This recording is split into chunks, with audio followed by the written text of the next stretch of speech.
हम ये न सिर्फ कर्जे वापस लौटाएंगे बल्कि अपनी दौलत खुद पैदा करेंगे और पाकिस्तान को अजीम बनाएंगे इंशाअल्लाह।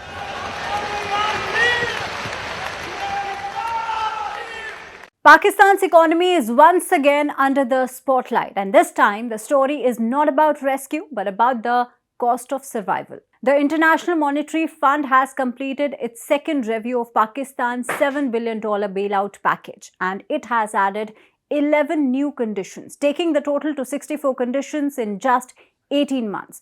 For any country, that is massive, but for Pakistan, already struggling with debt, corruption, and political turmoil, it is a tough pill to swallow. So what exactly is the IMF demanding, and why does this matter, especially from an Indian point of view?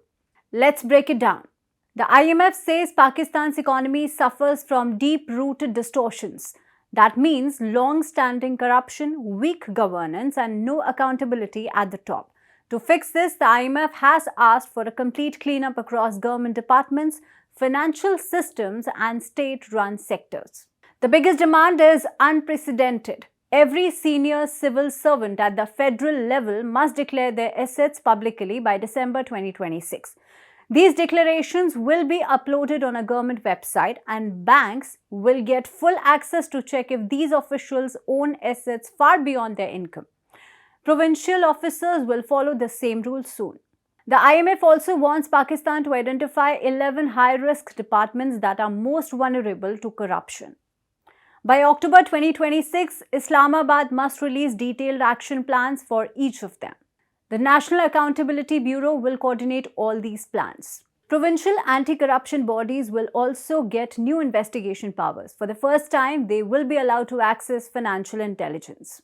Then come the economic reforms. Pakistan must submit a full reform roadmap for its Federal Board of Revenue. It must also prepare a medium-term tax reform plan. If revenue falls short, Islamabad will be forced to bring a mini budget next year. The IMF has also demanded a full review of cross-border payment systems and remittance costs. This is because Pakistan heavily depends on remittance from its diaspora.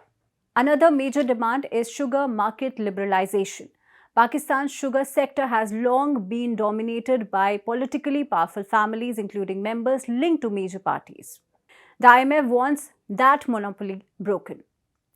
In the past sector, Pakistan must reduce losses and prepare the ground for private participation in distribution companies. There are also corporate reforms, amendments to the Companies Act and Special Economic Zones Act. Now the big question is, why should India care? Because a financially unstable Pakistan affects the entire South Asian region. When Pakistan defaults or come close to default, global lenders become cautious about the neighborhood. It affects trade, investment sentiments, and even regional security. The second reason is the IMF's report openly talks about deep-rooted corruption and failures in governance. This exposes how Pakistan's internal weaknesses limit its ability to stabilize itself or to fund external misadventures. And the final reason is Pakistan has received $3.3 billion from the IMF since last year, but still remains dangerously dependent on external lenders. The cycle of bailouts and breakdowns shows that the crisis is far from over. To sum it up, Pakistan may have avoided a default today, but the price is very steep, and the IMF has made it very clear: no reform, no rescue. This is the story of Pakistan's bailout at a cost, a story that the region, including India, will be watching very closely.